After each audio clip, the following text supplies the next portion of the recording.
בבתי ספר ובמתנסים רבים כבר נהנו מתלמידי בית הספר עמל חולון ומהצגת תיאטרון הבובות שלהם על תיבת נוח. יוזמת האתגר המופלא והמפרה הזה, שוש דיאמנט, קוראת למבצע שלה בשם לא בשמיים.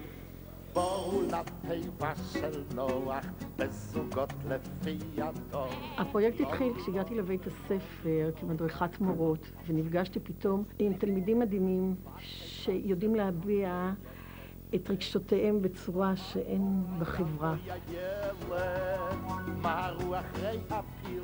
אני נותנת להם אפשרות להביע את הרגש בעזרת תיאטרון הבובות. יאו, פיצי, פיצי, פיצי, יאו. ומאחר ותלמידינו יש נשמה יתרה, הם יכולים לתת ממנה לבובות, וזאת בעצם ההצלחה הגדולה.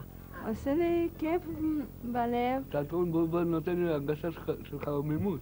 נחשו נחש, נחשה ונחש, הנחש מגן עדן. הם בעצם יוצרים את ההצגה עם מה שטוב להם איתו ומהמקום שהם חזקים בו. וככה אנחנו יוצאים לדרך.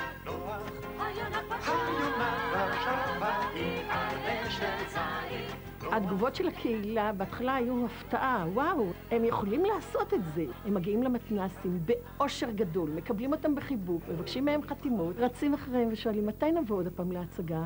הייתה לנו חוויה של אהבה, כי את האהבה הזאת הם יכולים להעביר. מה יש בהצגה הזאת שאתם אוהבים אותה מאוד מאוד? מסר. איזה מסר? לא להשוויש.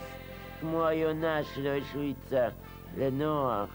בעת שנתבשר על דבר עלייתו לגדולה, אמר האיש בצניעותו, הלא בן ימיני אנוכי מקטני שבטי ישראל. ולמה דיברת אליי כדבר הזה? מי האיש?